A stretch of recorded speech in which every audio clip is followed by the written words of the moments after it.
Hello again and welcome back. My name's Hiro. In this video we're going to go over some basic techniques. I'm not going to spend a super long time on these because I think a lot of fighters are already familiar with most of these. First one is just a basic onside head. So basic onside head is just like that. If you're throwing this from a neutral middle guard, try to be able to throw this without having to pull back first. That's why I recommend keeping your weapon at about a 45-degree angle, because that gives you the best balance between cutting and thrusting. If I'm throwing this from a high stance, a high guard, you want to focus on casting it outward rather than chopping down. If you're throwing this from neutral, most of the power will come from your right hip, just like if you were throwing a flat snap with a one-handed sword. So I just twist my hips a little bit as I'm casting that shot out there. If you're throwing it not from a neutral middle guard, if you're throwing it as part of a combination or after a feint or whatever, then you have a lot more flexibility in how you generate power. One thing that Duke Mark recommends is using the bottom hand more. A lot of great weapon fighters will try to just power through with their top hand as if it was a one-handed sword and neglect the bottom hand. But if you use the bottom hand more, then it gives the shot more of a kind of whip crack property, and that can generate more power more easily. When I throw this, my weapon is usually around a 15-degree angle with the ground. Next one is basic offside head. And so basic offside head, just like with the onside head, my weapon's at about a 15-degree angle with the ground. You want to bring your bottom hand up underneath your top arm. If your grip is too wide, then you will need to slide your hands to be able to do that. So I'm going to grab my longer weapon with my hands about 24 inches, 22 inches apart. I can do that offside shot relatively easily without having to slide my hands. If they are farther apart than that, I would need to slide my hands in order to get my bottom hand up underneath my top arm. If you're throwing this from neutral, then the power will most likely come from your left hip, like that. Same as if I threw it from high guard.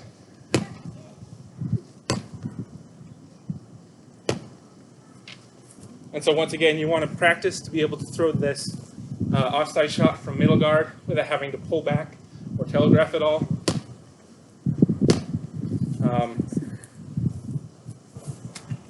So the next shot is a sliding spear thrust. I think anyone who's ever been in a melee knows what this one looks like. So essentially, you're driving the shot with your backhand, and then either letting go with your top hand, or just doing a pool cue thing with your top hand. I'll grab my 9-foot spear real quick. And so anyone who's ever fought 9-foot spear should be familiar with this one.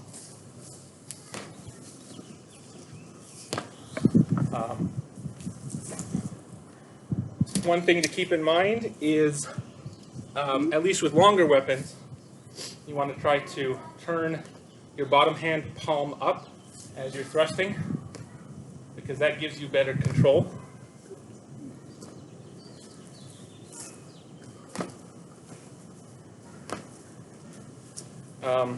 That's really important with longer weapons. With shorter weapons, it's not as important because the thrust length is so much shorter that you really don't have time to turn your wrist palm up like that. So with a shorter weapon, it's just drive straight forward, basically. You can try to turn your hand a little bit, but it doesn't matter much. In mass combat or big melees, I use the sliding spear thrust a lot. But in single combat, I don't use the sliding spear thrust nearly as often, just because I would rather use the pop thrust, aka snap thrust, and I'll discuss that in the next video.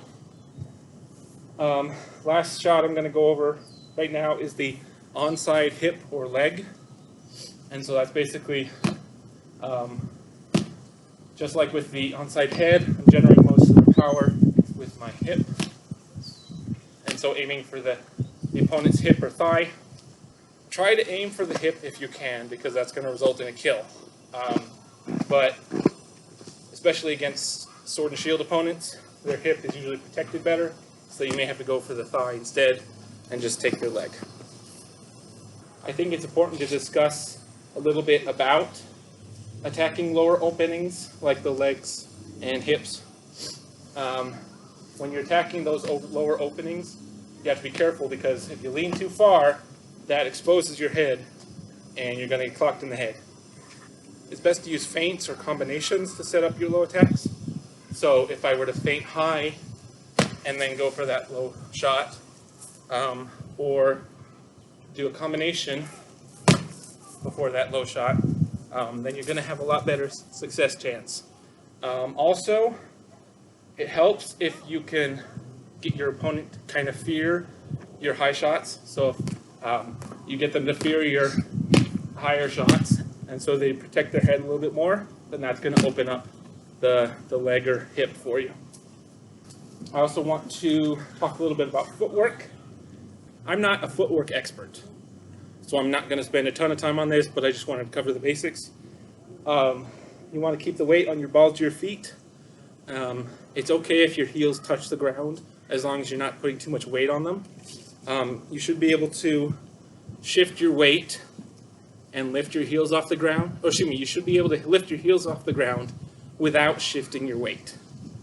If you have to shift your weight to lift your heels, then you're putting too much weight on them. Basic steps. So gathering step is just step forward with the front foot and follow with the back one.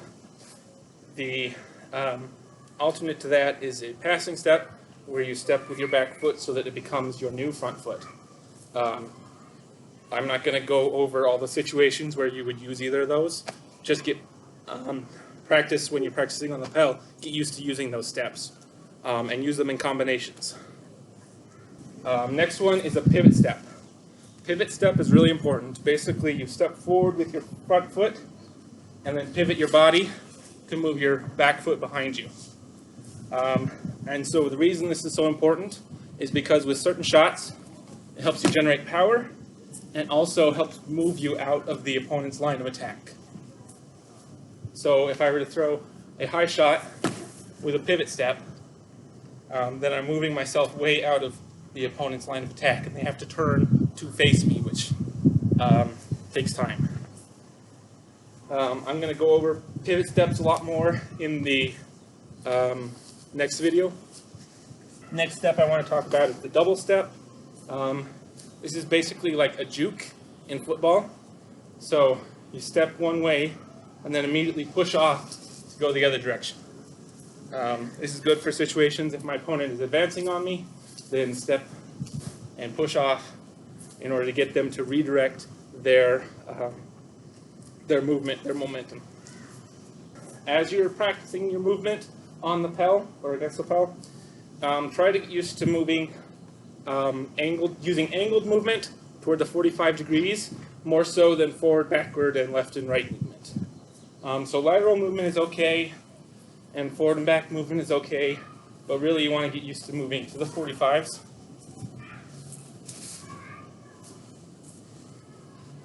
More so than forward, backward, left, and right. When I'm attacking, most of the time I'm going to move toward the onside or the right side. I mean, if I switch my hands, then I'm mostly going to be moving this direction.